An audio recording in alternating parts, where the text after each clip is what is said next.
Is God a man, a woman, or something far more mysterious, beyond gender, beyond biology, beyond anything our human minds can grasp? In today's episode, we're diving deep into scripture, ancient language, theology, and even modern thought to uncover how God reveals himself and whether the words him and Father limit the infinite.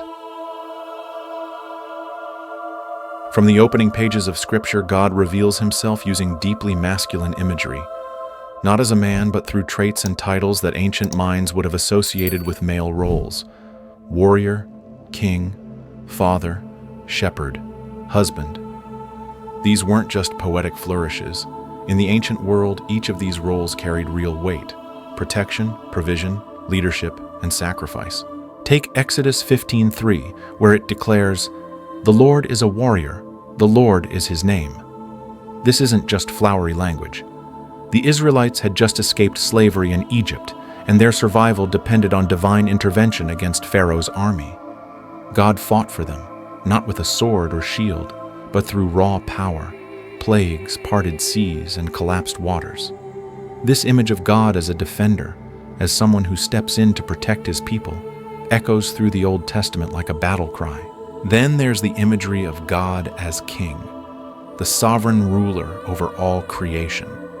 In Psalm 47:7, the psalmist says, "For God is the king of all the earth. Sing praises with a psalm." A king sets laws, establishes order, and watches over his people. This masculine role isn't about dominance, it's about righteous authority and justice. In a world full of corrupt kings and unjust rulers, God presents himself as the ultimate, incorruptible king, wise, fair, and eternal. Perhaps the most intimate masculine image is that of Father. Over and over, Jesus refers to God as Father. In fact, more than 150 times in the Gospels alone. Matthew 6:9 records Jesus teaching the disciples to pray, "Our Father in heaven, hallowed be your name." It's a title that speaks of relationship, protection, and deep love. A father, in biblical culture, was responsible for the welfare of the family. To call God Father isn't just a theological statement. It's an invitation into trust. He's not distant. He's not impersonal. He's Dad. Then there's the role of shepherd, another image associated with male responsibility in biblical times. Psalm 23 opens with the words, "The Lord is my shepherd, I shall not want." A shepherd guides. He feeds. He lays down his life for the sheep. Jesus even echoes this in John 10:11, saying, "I am the good shepherd." The good shepherd lays down his life for the sheep. Again, it's not about physical gender, it's about sacrificial leadership. And let's not forget the role of bridegroom. In Isaiah 62 verse 5, God is described as rejoicing over his people like a groom rejoices over his bride. In the New Testament, Jesus is often called the bridegroom and the church his bride. This male imagery speaks to covenant, to pursuit, to passionate love and unwavering commitment. All of these traits, warrior, king, father, shepherd, bridegroom, carry masculine energy, yes. But more importantly, they tell us what kind of God he is. One who protects, provides, leads, loves, and lays down his life. These roles weren't given to box God into masculinity. They were given to help humans understand the character of the divine in ways we could relate to. Yet we must remember, these are analogies. They reveal real truths, but they do so in human terms. God is not literally male. He doesn't have XY chromosomes. But he reveals himself using male-coded traits, not because they're superior, but because they were understood in the ancient world as symbols of strength, leadership, and commitment. In the next section, we'll look at something equally fascinating: how God is also described with feminine traits, flipping expectations, and showing that the image of God is far richer and more complete than we often imagine. While much of Scripture speaks of God with masculine language, there's a side to his character that's just as powerful, yet often overlooked.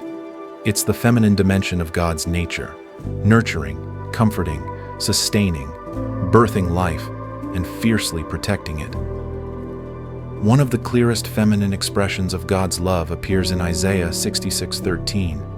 As a mother comforts her child, so will I comfort you, and you will be comforted over Jerusalem. The image here is not abstract. It's physical, emotional, intimate. A mother doesn't just instruct her child. She cradles, she soothes, she carries the weight of another's sorrow as if it were her own. God says, "That's me." The maternal imagery doesn't stop there. In Hosea 11:3-4, God reminisces about his care for Israel, saying, "It was I who taught Ephraim to walk, taking them by the arms. I led them with cords of human kindness, with ties of love. I bent down to feed them." These verses read like the diary of a mother raising a toddler, tender, patient, close. God is pictured not just as a disciplinarian, but as a parent who kneels down to the child's level, teaching, guiding, and feeding out of love. Jesus, too, reflects this maternal side of God's nature. In Matthew 23:37, he cries out over Jerusalem, "How often I have longed to gather your children together, as a hen gathers her chicks under her wings, and you were not willing." Here we see a fierce, almost desperate compassion. Like a mother hen shielding her chicks from a predator, Jesus reveals a heart that longs to protect, even when he's being rejected. This is divine vulnerability, a trait we so often associate with motherhood. Even the Hebrew word for mercy, rachamim, comes from the root rechem, which means womb. Yes, womb, the very center of life and nurture. God's mercy, then, is not just an abstract kindness. It's a womb-like compassion, a visceral, life-giving care that emerges from the deepest place of divine love. We also see feminine imagery in the book of Deuteronomy 32:18, where God chastises Israel for forgetting him. "You deserted the rock who fathered you. You forgot the God who gave you birth." That line, "who gave you birth," is unmistakably maternal. God is described not just as a fathering rock, but also as a mothering force, bringing life into existence, bearing pain to create, and sustaining it afterward. There are even echoes of maternal labor in Isaiah 42:14, where God says, "I have been silent, but now, like a woman in childbirth, I cry out, I gasp, and pant." Here, God compares his passionate involvement in human history to the agony and intensity of childbirth, a metaphor that's raw, powerful, and unmistakably feminine. This side of God's nature reminds us that femininity is not weakness. It is strength expressed in compassion. It is power wrapped in gentleness. It is fierce love that protects, nourishes, and heals. So, is God feminine? Not in the biological sense. But does God carry the fullness of traits we associate with womanhood? Absolutely, because both male and female were created in his image. And when we ignore the feminine side of God's nature, we only see half the picture. Go back to the very beginning, Genesis 1. God created mankind in his own image. Male and female, he created them. Genesis 1:27. Both man and woman reflect God's image. God isn't half man, half woman. He's wholly complete, and both sexes come from him. He is not bound by the gendered limitations of human biology. He transcends them. For many people, the question lingers.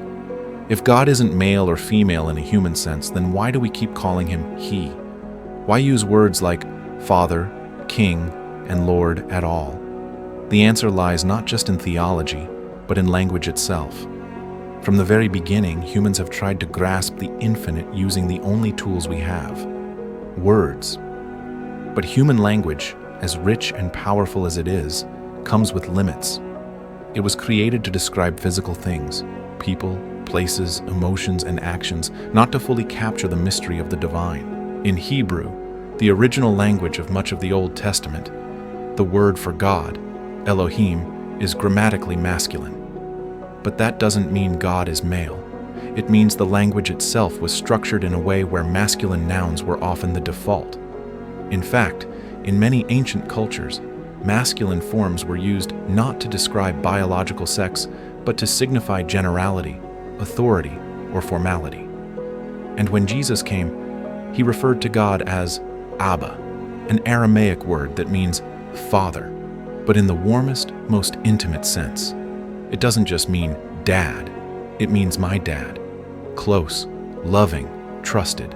But this title, Father, was never meant to reduce God to a gendered being. It was meant to reflect relationship, dependence, trust. Jesus wasn't making a statement about God's biological makeup. He was teaching us that the creator of the universe isn't distant or abstract, but personal. Still, over time, people began to confuse metaphor with identity.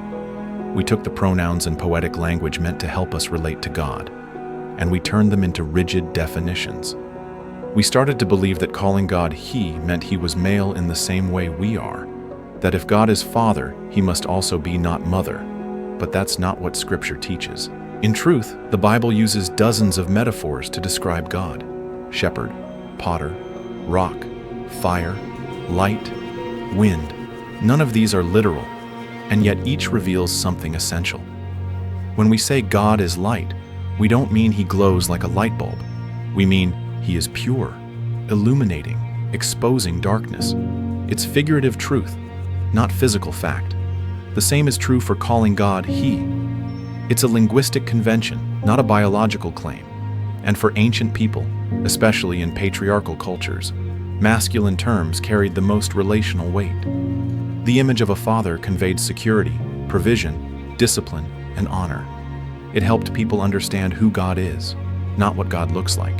But today, as cultures shift and languages evolve, many people wrestle with these terms. Some have painful histories with father figures.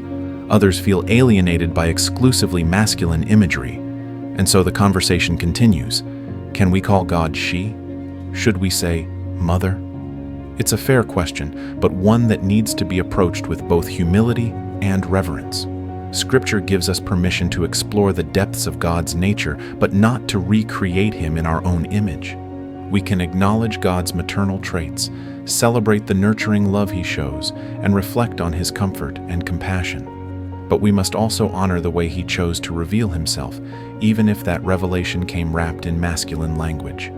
Because at the end of the day, God is beyond pronouns, beyond binary definitions, beyond the boxes we try to fit Him in.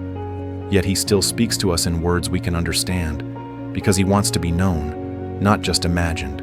So yes, we call Him He, but that He isn't about gender. It's about relationship. It's about language trying, humbly, to point toward the uncontainable mystery of the divine. God is not a man or a woman. God is not made in our image. We are made in His. He is Yahweh, the great I Am, bigger than gender, bigger than language, but close enough to call you child.